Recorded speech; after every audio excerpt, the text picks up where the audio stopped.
Welcome to the Unshackled Life Podcast. Real talk about faith, freedom, and following Jesus. I'm Dalen Woodard, and I'm glad you're here.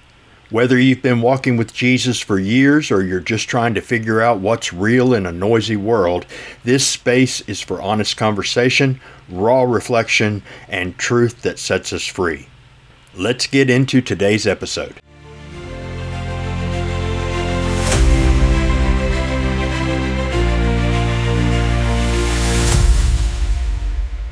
A Bible teacher I have much respect for recently posted something on election and free will, and in the comments to it, someone asked a question very similar to what I asked in the Unshackled Life podcast episode, a question for my Calvinist siblings. The question the person asked was why God couldn't just choose those he knew would say yes. Lo and behold, someone actually answered, and since I finally found someone answering, I checked out the response.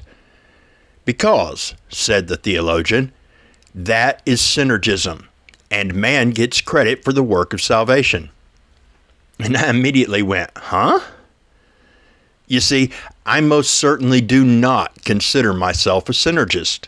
Synergism is a word made up of two root words that mean together and work.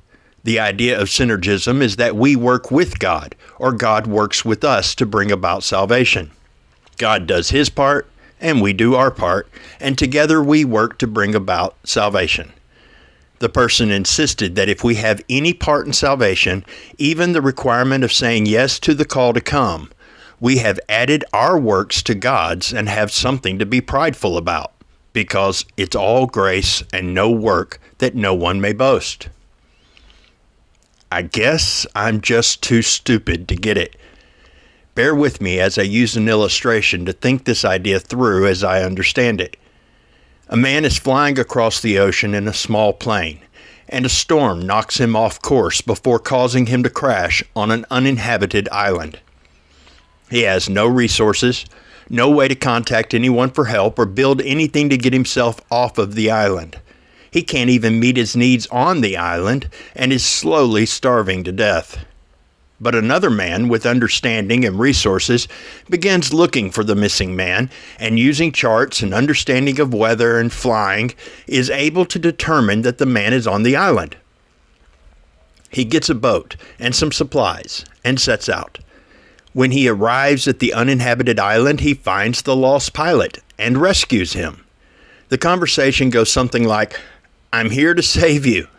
Get on the boat and I'll take you to safety. There's food and medical supplies on it." The lost man says, "Thank you," and gets on the boat. When they reach civilization, the news crews show up to interview the man who has been saved. One of the reporters says to the man, "How did you save yourself from the island?"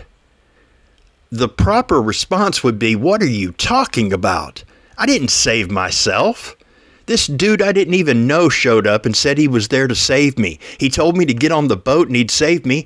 I got on the boat and he saved me. I didn't do anything to save myself." No one would think, "Well, you did get on the boat, so you saved yourself." The man with the boat looked for the person who was lost, and the lost person had nothing to do with that. He supplied the boat and the food and the medical supplies. The lost person did nothing about any of that. He did all the navigating and paid for everything. There is no way in which simply agreeing to get on the boat would be seen by anyone to be playing a part in the work that brought salvation from the island. How utterly ridiculous would it have been if that man had said, "Well, this is how I saved myself. Because when the man who did everything that was needed to get me off that island showed up, I accepted the work he did." Just because the Savior didn't go in and force the man on the boat doesn't mean he didn't do the saving. Allowing the man to agree to be saved had nothing to do with who did all the work that saved him.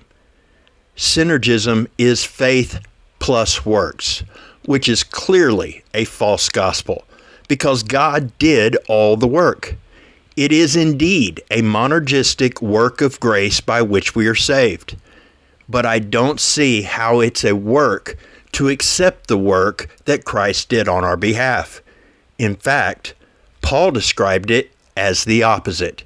He called it entering into our rest, and resting in the work of Christ is the opposite of work.